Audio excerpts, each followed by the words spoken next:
The Chicago Cubs are going to be celebrating Juneteenth this weekend with the Black Entrepreneurs Experience in Gallagher Way this Sunday. It is a first of its kind event. And to talk more about what you can expect this weekend as the Cubs commemorate Juneteenth, we're joined by Julian Green, who's the Vice President of Communications and Community Affairs with the Cubs, and Nataki Muhammad, who is the owner of Sean Michelle Ice Cream in Bronzeville. Thank you both for being with us.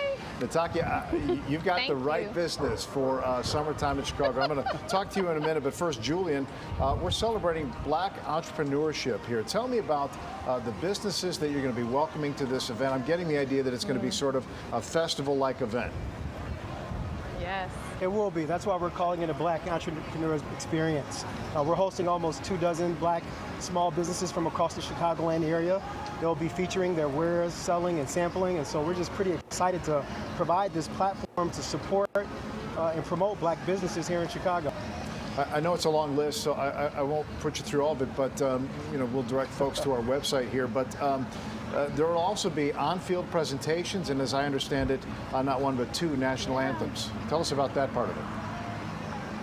That's correct. I mean, we wanted to make a day of the celebration. I mean, more than Freedom Day, it's an opportunity for us to promote and respect and recognize Black culture. So we're going to recognize industry stalwarts like George Daniels of George's Music Room and Yvette Moyo of Real Men Cook, and have a really celebration that's both inside the field and outside the field. So we want to make a day of it. And if folks don't have anything to do for Father's Day, what a wonderful day to come support Black businesses, come see the Cubs play, and just enjoy time with your family. Yeah. I love it. And Nataki, tell me a little bit about your business and how long you've been behind it. So my husband and I own Sean Michelle's Homemade Ice Cream. It's been 17 years, and it's hard to believe that it's been 17 years. But in this time, so we have two stores. We have our flagship store in Bronzeville, 47th and Wabash, and next week, pending nothing bad happening, we're opening in Olympia Fields. So it's a family-owned business. Now, as you can see, my ice cream is starting to melt, but that speaks to our ice cream. Yeah, but look, we don't have any preservatives or stabilizers in our ice cream. So what you see is what you get. So when you come Sunday, this ice cream is delicious. It looks good. It's the best you've ever had. I'll be honest with you. Look, we even have a color kind of the blue, Cubs blue. Yeah, you do. That's our Blue Moon. Love it. Then I have strawberry, vanilla, and our cookies and cream. I have to ask you, how supportive? You say you've been in business 17 years. Yeah, hold that down in the wind there. How supportive has Chicago and the state of Illinois been in supporting Black-owned businesses here in our community? Would you say? The support has been incredible. We wouldn't be around 17 years without the support. We have some customers, we call them our A1 Day Ones, and they were with us at 95th and Calumet, which is right near Chicago State University. So we've been a couple of different places, but right now we're in the historic Rosenwald building in Bronzeville, and it's been wonderful. It has been absolutely wonderful. During COVID, you would think that business would have slowed down. Yeah. We were busier than ever. All I can say was incredible. So we thank everyone for their support.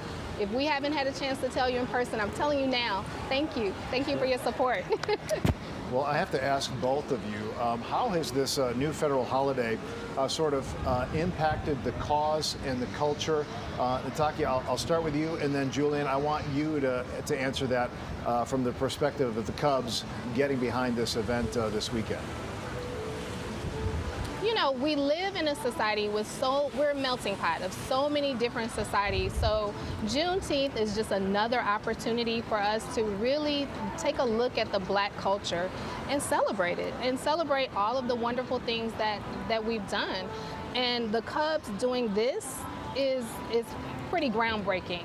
So this is historic, Julian. Yep. It really, really is. And wait, I have to tell you some other history. This was my friend. We went to day camp together when we were children. No kidding. So we have a history together. So it is crazy that we've come full circle to this point where you provided a platform with the Cubs to celebrate Black businesses. We love it. Well, and I'll just say that I think Yeah, go ahead. I think that most corporations, following the social awakening of 2020, are started to look at how they can deepen their commitment to diversity, equity, and inclusion. I would say that there were probably hundreds, if not thousands, of people that didn't know what Juneteenth Right. is or was. Right. And so the ability for organizations like us to actually lean in and talk about Juneteenth and then use our platform again to recognize the contributions of black businesses across this country, I think is groundbreaking, because when we talk about social equity, that's what we're talking about. We're trying to give Nataki's business a helping hand and amplify their businesses, because hopefully we can do our small part to help their business now and in the future. Absolutely. I love that. Let's do it. Let's do it. Well, congratulations. Hope you have a great event. And Julian, till the Cubs can get back to their winning ways, I know it's nice to have something to smile about, something to celebrate, and we'll see you there this weekend. Take care. We appreciate your time. Thank you. All right, Thank bye-bye. you. Bye.